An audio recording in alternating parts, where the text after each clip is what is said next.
आज हम बात करेंगे भारतीय स्वतंत्रता आंदोलन के एक बहुत ही महत्वपूर्ण दस्तावेज की, नेहरू रिपोर्ट।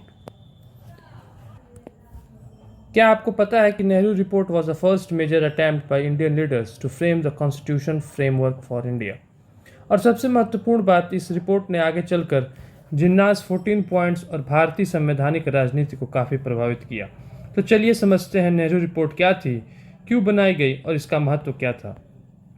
1927 में ब्रिटिश सरकार ने साइमन कमीशन को नियुक्त किया। 1927 में ब्रिटिश गवर्नमेंट ने साइमन कमीशन को, पिछले वीडियोस में हमने साइमन कमीशन के बारे में बात की थी। इसके विरोध में पूरे भारत में नारा लगा, साइमन गो बैक। भारतीय नेताओं ने महसूस किया कि अगर ब्रिटिश सरकार को संविधान बनाने में शामिल नहीं कर रही है तो भारतीय नेताओं को स्वयं एक कॉन्स्टिट्यूशनल फ्रेमवर्क तैयार करना चाहिए। इसी उद्देश्य से ऑल पार्टी कॉन्फ्रेंस आयोजित की गई, all parties conference.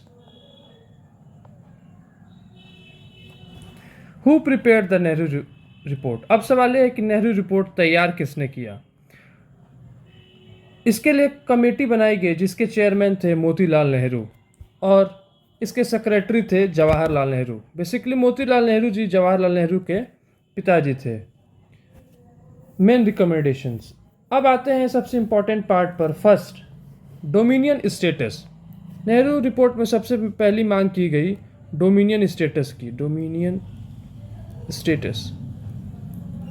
Nehru report में भारत के लिए डोमिनियन स्टेटस की मांग की गई। इसका मतलब था कि भारत को ब्रिटिश एम्पायर के अंदर रहते ही सेल्फ गवर्निंग स्टेटस देना, सेल्फ गवर्निंग स्टेटस देना। यह उस समय की कांग्रेस की मांगों के अनुरूप थी, लेकिन बाद में कांग्रेस ने अपना लक्ष्य पूर्ण स्वराज को बना लिया, पूर्ण स्वराज। तो आपसे अगर क्वेश्चन पूछा जाए कि नेहरू रिपोर्ट में क्या मांगा गया था, तो उसमें सेल्फ गवर्नमेंट स्टेटस मांगा गया था। सेकंड था पार्लियामेंट्री सिस्टम। नेहरू रिपोर्ट ने भारत में पार्लियामेंट्री फॉर्म ऑफ गवर्नमेंट का सुझाव दिया, यानी एक रिस्पॉन्सिबल गवर्नमेंट हो और एग्जीक्यूटिव लेजिस्लेचर के प्रति रिस्पॉन्सिबल हो। Executive is responsible to, executive responsible to. Third था fundamental rights, fundamental rights. Nehru report में नागरिकों के लिए कई फंडामेंटल राइट्स की बात कही गई। इसमें equality before law, freedom of religion और अन्य नागरिक स्वतंत्रताओं जैसे अधिकारों पर जोर दिया गया। यह महत्वपूर्ण था क्योंकि बाद में भारतीय संविधान में फंडामेंटल राइट्स को महत्वपूर्ण स्थान दिया गया। Fourth, joint electorates. यह बहुत इंपॉर्टेंट पॉइंट है। नेहरू रिपोर्ट ने सेपरेट इलेक्टोरेट्स को स्वीकार नहीं किया, इसके बजाय उन्होंने ज्वाइंट इलेक्टोरेट की बात की।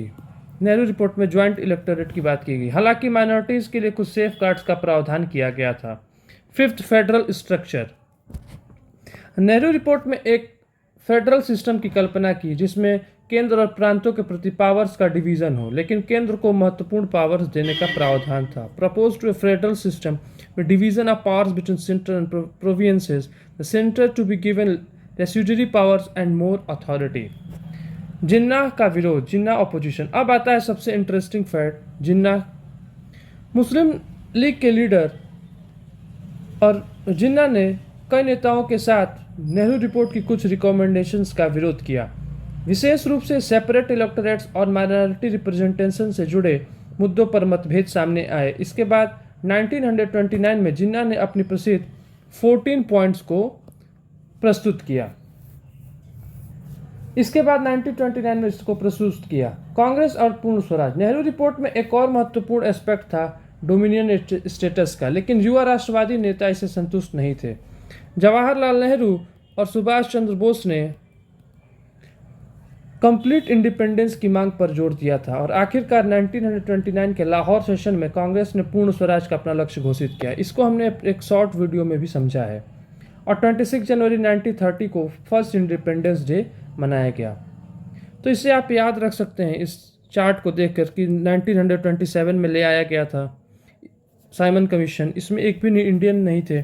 साइमन गो बैक का नारा लगाया गया। ऑल पार्टी कॉन्फ्रेंस ऑर्गेनाइज किया गया। नेहरू कमेटी के चेयरमैन थे मोतीलाल नेहरू और इसके सेक्रेटरी थे जवाहरलाल नेहरू, इसलिए इसे नेहरू रिपोर्ट कहते हैं। इसमें डोमिनियन स्टेटस की डिमांड की गई, पार्लियामेंट्री फॉर्म ऑफ सिस्टम मांगा गया, फंडामेंटल राइट्स की बात की गई, जॉइंट इलेक्टोरेट और फेडरल स्ट्रक्चर की बात की गई।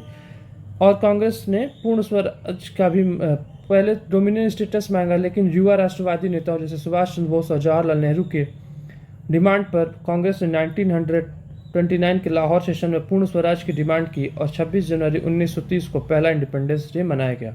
नेहरू रिपोर्ट के ही अपोजिशन में जिन्ना ने अपने 14 सूत्रों की डिमांड रखी, जिसे 14 पॉइंट्स के नाम से जानते हैं। Exam booster quick facts. 1927 Simon commission appointed. 1928 Nehru report, chairman Motilal Nehru, secretary Jawaharlal Nehru. Main demand dominion status, electoral principle, joint electorates. 1929 Jinnah 14 points. 1929 Lahore session, Purna Swaraj, 26 जनवरी 1930, 26 जनवरी 1930 independence day observe. Significance. The Nehru Report was the first comprehensive constitutional scheme by Indians for India. भारतीयों के द्वारा भारत के लिए पहला ये constitutional scheme था। It led the foundation for future constitutional debates and discussion. Though not accepted by all, it played a crucial role in the evolution of India's freedom struggle. The Nehru Report was a courageous step towards self-government and united India. I hope आपको ये video पसंद आया होगा, और history के और facts को जानने के लिए चैनल को लाइक करें, सब्सक्राइब करें। ऑलवेज हिस्ट्री, और अपने दोस्तों के बीच भी शेयर करें। Thank you everyone, have a nice day.